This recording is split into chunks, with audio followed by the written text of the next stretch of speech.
because I refuse to not be first. Do we do enough? Well, I never shut up about it. It must have been about 16, 17. We nicked their guilt rings. Right, the bouncers' guilt rings. This is no good for me. That's the reality. If you want the honest truth, and I see it every day. Oscar Bevis, IFL TV, proudly sponsored by Everlast. Now, we've seen you criticise people in the ring. Are we going to stand here and criticise you lacing up the boots today? Yes, you are, mate. Listen, I've just said this to Coley, right? So Carlton's got me involved in the Kai and Prince Foundation charity football match today. That's why we're at this random setting. And I was just saying to him, listen, I spend my life critiquing sports stars and obviously mainly fight stars, but every now and again I delve into the world of football. I'm never, ever doing it again, mate. He's just given me a solid 6 for my performance there, you know what I mean? I'll take that. It's not less than 5, but I'll take a solid 6. But yeah, I've got a newfound admiration for anybody that is at a professional level competing in sport, mate.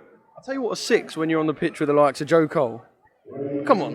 Couldn't get near him. Mate, he was like, he hasn't even got out of first gear, and his first touch, he's gone. And he's only a couple of years younger than me, him. He's just unbelievable. And it's not just Joe, it's like little things like people like Nederman Nuer, Anton Ferdinand, these types of guys that I was playing at the back with. I mean, check that out, right? The starting back line for the Legends 11, so to speak, was Premier League winner Danny Simpson.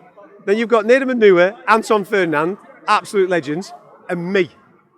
I'll take that all day long, mate. I'll take that all day long. Superb. Just kind of a quick one on the day and what it means. Obviously, there's a bigger meaning than the guys stepping on the pitch.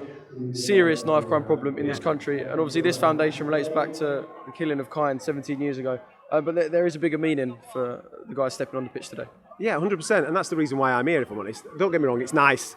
And it's a bit of fun to see your old pals and people that you obviously work with and lads that you've admired as sports stars, and to step inside a football stadium as a non-professional footballer, to be able to do that is obviously great. But the real reason that I'm here, and I said it to Mark Prince, who's obviously the chairman of the Kai and Prince Foundation, as a parent, you have a lot of concerns about society and what society offers your kids. And it's not necessarily your kids, it's the things that they're going to come across as they get older. And obviously Kine was a young guy. Nobody would have envisaged that he would have gotten himself into an altercation that involved knife crime, which ended up taking his life.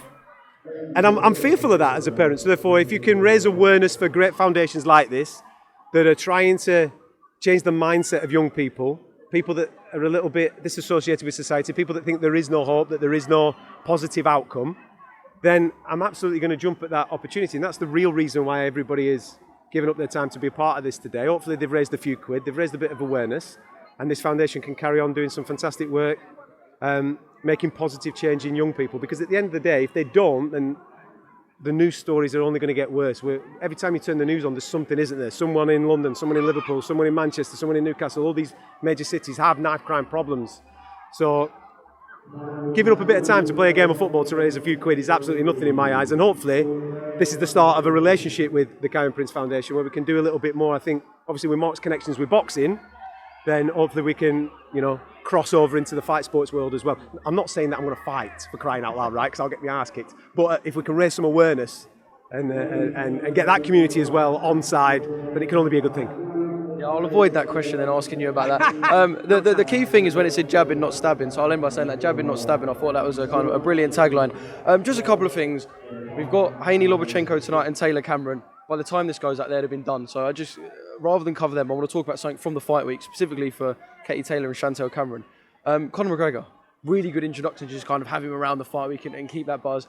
And I know he kind of hinted at a couple of conversations with Eddie. Conor back in the squared circle? I don't think Conor will be back in the squared circle. I think Conor will be back in the octagon before the end of the year. Obviously, he's just filmed The Ultimate Fighter with Michael Chandler, and that's going to air 31st of May in the States. I think we get it in the UK 48 hours after that, and then the full season will complete. We anticipated maybe a September-October situation, but this year the UFC celebrate 30 years. If you're going to do a 30th year anniversary show, which kind of falls when they traditionally do their Madison Square Garden show, you kind of got to use the champ that became the champ in Madison Square Garden, haven't you? It's either him or John Jones for that Madison Square Garden show, you would think, in November. And if it's one or the other one will probably complete the UFC year in December in Las Vegas. I'm fully expecting Conor McGregor to fight again in the octagon this year. I'm not expecting him to box. That would be a little bit of a U-turn. But I would expect him to box at some point. Listen, the guy loves it. He loves combat sports. It's his life.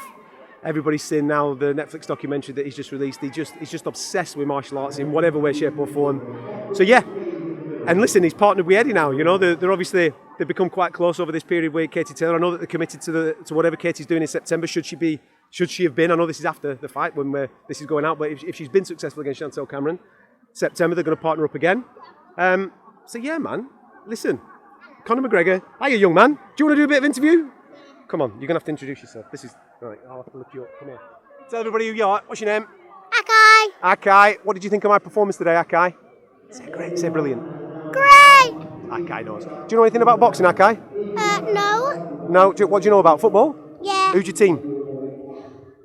The red team. The red team? Were they any good? No. No. I feel you, man. I'm a Chelsea fan. I feel you. Yeah, the red team. Red team. Yeah, but from a Conor McGregor point of view, yes, I think he will box. It won't be this year. I think he'll be back in the UFC this year.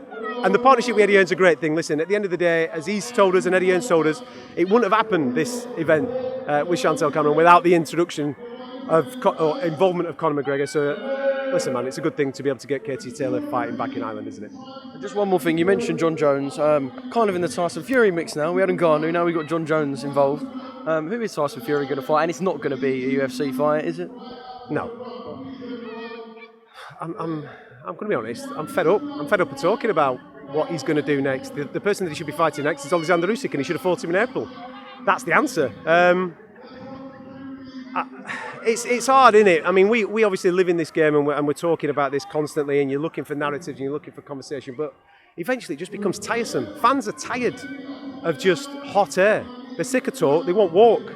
If you're gonna just commit to a fight and commit to a good fight, don't commit to something that people aren't going to be inspired by. You're the heavyweight champion of the world. You're supposed to be the best guy on the planet. Any man, anywhere, anytime, any place. No man born of his mother. All that type of stuff. Just do it. Simple. It's not, I don't want to see him in with Ngannou. I don't want to see him in with John Jones. I want to see him in with Alexander Usyk. That's it. Well, no better way to end it.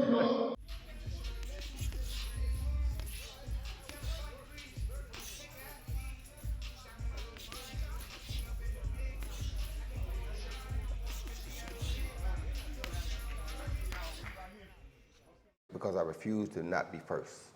Do we do enough? Well, I never shut up about it. It must have been about 16, 17. We nicked their guilt rings. Right, the bouncer's guilt ring. This is no good for me. That's the reality. If you want the honest truth, and I see it every day,